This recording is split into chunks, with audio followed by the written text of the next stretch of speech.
क्रोधसां च मुख्यं मां विद्धि पार्थ बृहस्पतिं सेनानीनामहमस्कंदः सरसामस्मि सागर। मतलब ये है कि सब पहाड़ों का नहीं ध्यान में हो सकता, सुमेरु पर्वत एक मतलब एक को ध्यान में लिया भाई भगवान है, तो इसका मतलब है फिर सब में भगवान है। मुख्य मुख्य चीज में करने से पता लग जाता है कि भाई सब में यही है, इसलिए भगवान जो मुख्य मुख्य चीज है उसका नाम ले रहे हैं। तो कहते हैं कि पुरोहित जितने हैं उनमें सबसे मुखिया बृहस्पति के हैं, गुरु, वो मैं हूं। और सेनापति जितने हो, जितने सेनाओं के सेनापति हैं उनमें स्कंद मैं हूं। स्कंद जो शंकर जी का पुत्र है ना, खड़ानंद, उनके 6 मुख हैं। वो 6 वर्ष के सेनापति बने थे, 6 साल के।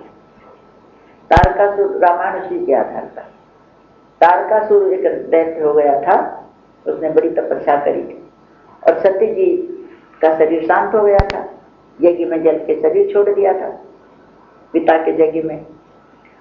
तो शंकर जी तो विवाह करेंगे नहीं, तो उसने तपस्या की। तो जब वरदान ब्रह्मा जी देने को आए तो उसने अमरता मांगी, तो ब्रह्मा जी ने कहा भाई ये वरदान तो नहीं दे सकता अमर का। तो बोला ठीक है, फिर हमको शंकर जी की संतान मारे, शंकर जी के बेटे के हाथ से मरो। तो तथास्तु वरदान दे दिया। अब शंकर जी वरदान तो इस हिसाब से मांगा था, न शंकर जी विवाह करेंगे न शंकर जी के बेटा होगा, ना मैं मरूंगा। तो अपने तो जान में तो अमर हो गया। फिर वो देवताओं सती जी अवतार ली, पार्वती जी बनी है, मरते ही वरदान मांग ली थी।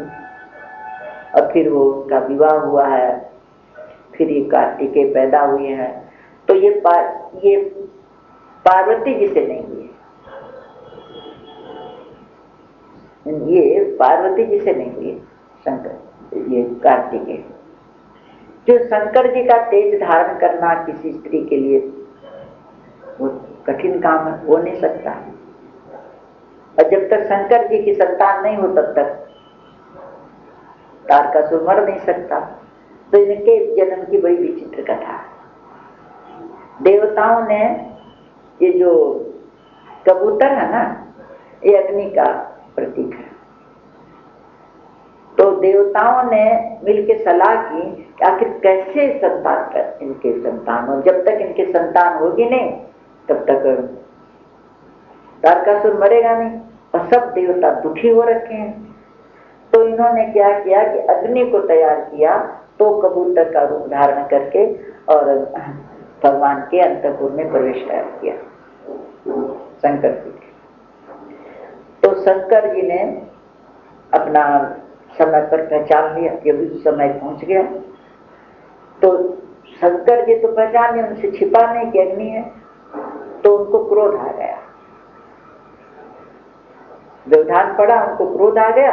तो उन्होंने क्या किया कि अपना जो तेज था वो कबूतर के मुख में डाल दिया, अग्नि के।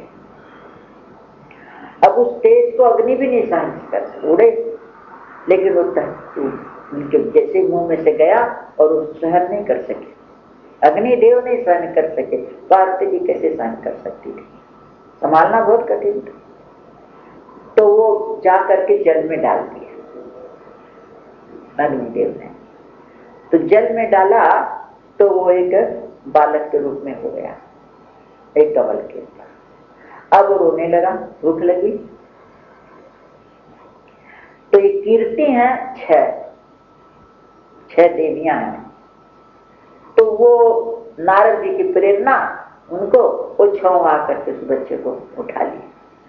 अब वो तो कहे मैं दूध पिलाऊं, वो कहे मैं दूध पिलाऊं, वो कहे मैं दूध पिलाऊं। तो उनके 6 मुख हो गए। तो 6 माताओं का दूध पिया, तो इसलिए उनका नाम खड़ानंद, मतलब 6 आनंद, 6 मुख, आनंद नाम मुख का है। तो वो लोग वहां 6 वर्ष तक उनको रखे। पार्वती जी तो बहुत विलाप करती रही, बहुत रोती रही बच्चे के लिए। लेकिन शंकर जी समझाते रहे। और फिर वो जब तारकासुर से जब संग्राम हुआ है तो देवताओं ने उनको सेनापति बनाया और वो मोर की सवारी हुई। तो पार्वती जी ने अपनी पूरी शक्ति उनके अंदर खडानन को अपनी सारी शक्ति देवी रूप में उनको प्रदान करी है। तो माँ की शक्ति लेकर के और उन्होंने तारकासुर का वध किया। तो कहते हैं कि सेनापतियों में स्कंद और खडानन भगवान कहते हैं मैं ही, वो मेरी शक्ति है। और जितने जलाशय हैं उनमें समुद्र मेरा ही है, समुद्र में